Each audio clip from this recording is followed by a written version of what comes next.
cidadania, educação, comunidade, saúde, comunicação, universidade, cultura, Cidadania em Debate. Boa noite. Começa agora o Cidadania em Debate, um programa do Sindicato dos Servidores Públicos do Ensino Superior de Blumenau. Este é um espaço que trata questões de interesse dos trabalhadores do Vale do Itajaí. E no programa de hoje, os assuntos são as atuais formas de manifestações e movimentos sociais no Brasil. Ou seja, alguns grupos de pessoas estão indo às ruas se manifestar por temas diversos. E tais manifestações não envolvem diretamente questões políticas e econômicas, e sim lazer e afetividade.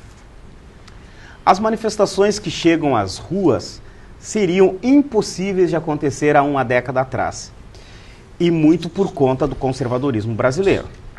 E assim vamos ter a Marcha da Maconha, por exemplo, que vem ocorrendo em vários estados brasileiros. A discussão homoafetiva, envolvendo o casamento de pessoas do mesmo sexo, foi às ruas e chegou ao judiciário. E retorna novamente às ruas, alertando para a intolerância. Outros movimentos e manifestações sociais estão sendo revistos porque a discussão ainda não se esgotou. E aí entram questões políticas e econômicas envolvendo preconceito a negros, índios e mulheres no mercado de trabalho e no acesso à educação. E isso tudo demonstra o quê? Bem, demonstra que a sociedade brasileira está em constante transformação e muitas pessoas ainda não se deram conta disso. Mas como lidar com todas essas mudanças? E como fica a nossa fragmentada identidade e a nossa cultura costurada em colcha de retalhos? Para responder essas perguntas e esclarecer dúvidas sobre a atual sociedade brasileira, o nosso convidado é o professor de Sociologia Política da FURB, Nelson Garcia Santos. Bom, quero agradecer a presença do professor Nelson e a gente começa aqui, né, discutindo se estas recentes manifestações apontam para um Brasil menos conservador. Obrigado por vir ao Cidadania, Nelson. E aí? Boa noite, Carlos. Sem dúvida, o Brasil está passando por um momento que se engaja dentro de uma realidade global, que é a chamada globalização. E diante dessas realidades novas colocadas pelo fenômeno das globalizações, como gosta de falar o Boaventura de Souza Santos, um sociólogo português, que nós não teríamos apenas um processo de globalização, e sim vários processos de globalizações. Nesses processos o Brasil está efetivamente tendo novos mecanismos, novos acessos, principalmente no que diz respeito às informações, através da internet, fundamentalmente, aonde esses movimentos sociais conseguem ter abrangências que antes não tinham e a romper com determinadas práticas que antes era entendida como bastante conservadora ou até mesmo atentadora ao pudor, né? O que acontece nos países, por exemplo, como Espanha, França, alguns países da Europa?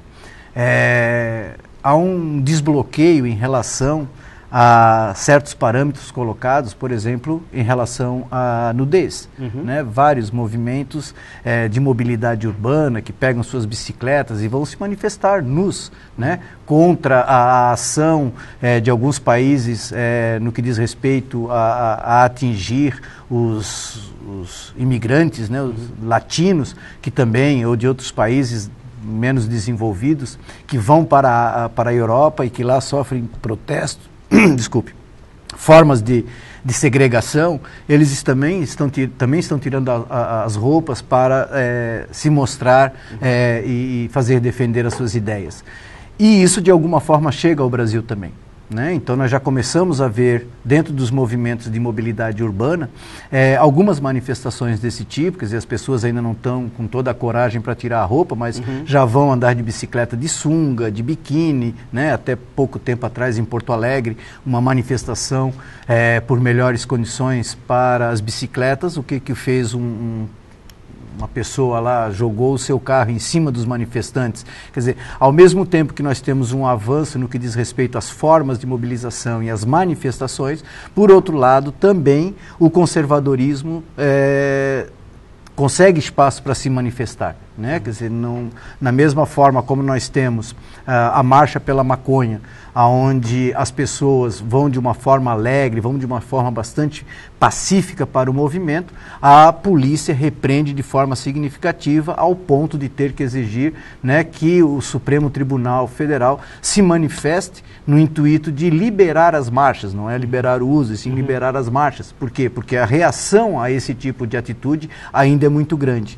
Então, o momento dessa globalização vivida é extremamente dialética, ela é contraditória, ela não é apenas de uma forma.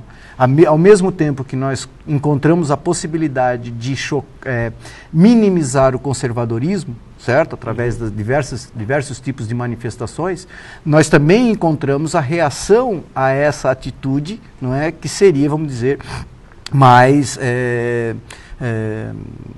livre, menos constrangedora em termos de pensamento conservador. Então, nós temos uma reação também de diversos setores, né, onde começam a trazer elementos da tradição, da família e da propriedade, exatamente em contraposições a essas formas de manifestações encontradas. Agora, pela primeira vez, Nelson, a gente vê, né, o Supremo batendo o martelo em umas questões que, né, há 10 anos praticamente impossível, né? A marcha pela maconha, por exemplo, dos policiais terem que apenas olhar, né? É uma manifestação, não deixa de ser uma manifestação. E não houve agressão de lado algum, né? Porque normalmente nós tínhamos há 10 anos atrás um protesto desse tipo e os policiais baixando a madeira, né? Baixando e apoiado por grandes setores da sociedade, né? Mas o que faz, e o momento importante que eu acho que a globalização traz, através dos movimentos que acontecem na Tunísia, no Egito, né? Enfim, no Oriente Médio e agora também na Espanha, na Grécia, ali na Europa, é a participação efetiva dos jovens, né? Quer dizer, a gente tem aí agora um novo olhar sobre as formas de manifestações que não permite mais se agir de acordo como se agia. O Supremo Tribunal Federal, eu acho que ele agiu de uma forma muito sensata, muito inteligente, porque ele reconheceu a liberdade de manifestação. Que ele é uma liberdade de expressão, né? Exatamente, é uma liberdade de expressão, né? Porque, tudo bem, há toda uma posição concretizada em relação ao uso da cannabis, seja ela para efeitos medicamentos, de lazer, etc. Mas há uma tentativa de trazer isso também para o lazer, né? Quer dizer, é uma possibilidade de a gente pensar as manifestações para quebrar aquele velho preconceito colocado ao longo da história brasileira. Quer dizer, droga não se usa. O Supremo percebeu bem que as manifestações da juventude, eles querem a liberdade de se expressar. E ele, na medida em que a polícia não estava permitindo esse tipo de manifestação, cabe a ele então dizer não. Ele tem a possibilidade de se manifestar. Isso é dado pela Constituição. Não se pode reprimir qualquer tipo de manifestação. E a marcha pela maconha, assim como a parada gay, são formas de manifestação, né? Nesses movimentos da homoafetividade, da marcha pela maconha, são movimentos que têm uma nova visão, uma outra visão de mundo, uma outra visão de sociedade, uma outra visão de ser humano, né? Onde a liberdade, as relações saudáveis com a própria geração que está participando desses movimentos tem que ser diferente. Agora tem algo interessante, né, nessa questão toda, né, professor Nelson? A sociedade está, de certa forma, atônita diante dessas transformações todas, né? Vamos pegar o caso a parada gay, por exemplo, né? É uma manifestação que já vem acontecendo há um bom tempo e as pessoas, de um modo geral, estão tendo uma compreensão melhor a respeito disso, né? Perfeito. Quer dizer, há uma evolução nesse processo todo, que entra o caso, né, homoafetivo aí, né? A questão de respeitar as liberdades, né? Seria essa o caminho, o conceito? Eu acho que nós temos, por um lado, uma tentativa dessa ampliação da liberdade. Por outro lado, a partir desses movimentos da parada gay especificamente, o número de informações que aparece através da mídia em termos de agressão ao homossexual, se ampliou.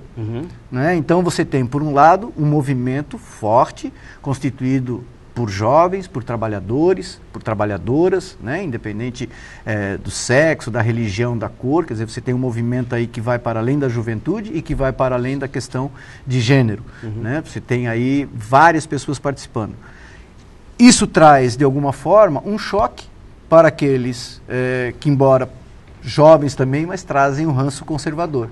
E agridem as pessoas que estão tendo essa coragem de expressar a sua sexualidade, a sua afetividade de uma forma diferente da dele.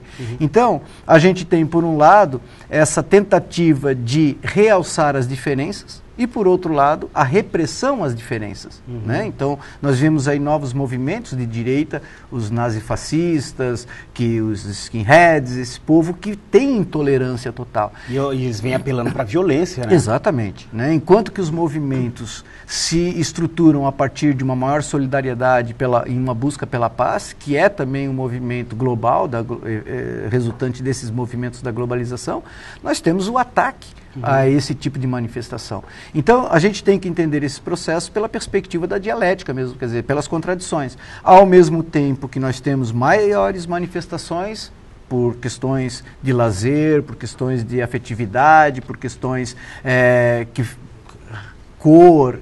fogem àqueles padrões do que se pode chamar os movimentos clássicos que se restringem ao mundo do trabalho, nós temos também a exacerbação de grupos que vão contra-atacar a essa tentativa de expressão e de mais liberdade na sociedade. Tentar equilibrar isso aí que vai ser, que é o grande desafio, né, da nossa sociedade contemporânea. Né? O equilíbrio disso eu acho que se passa pelas escolas, né, desde o ensino básico até as universidades, pelos meios de comunicação. Né? Os meios de comunicação têm um papel muito importante no que diz respeito a buscar esse equilíbrio. Né? Porque enquanto a gente percebe nos principais meios de comunicação ainda mecanismos discriminatórios em relação ao homossexualismo, ao usuário de qualquer tipo de droga, às diferenças de uma forma geral, nós não vamos conseguir esse equilíbrio. Né? E a sociedade democrática exige isso, né? A moderação, o equilíbrio por parte dos setores mais conservadores, que têm que aprender a viver com a diferença, e, por sua vez, os diferentes, que têm que achar mecanismos para se defender da intolerância. Nós estamos falando no Cidadania em Debate de hoje, né, da nossa atual sociedade contemporânea, que vem aí com desafios pela frente. E quem trata desse assunto é o professor Nelson Garcia. A gente já volta.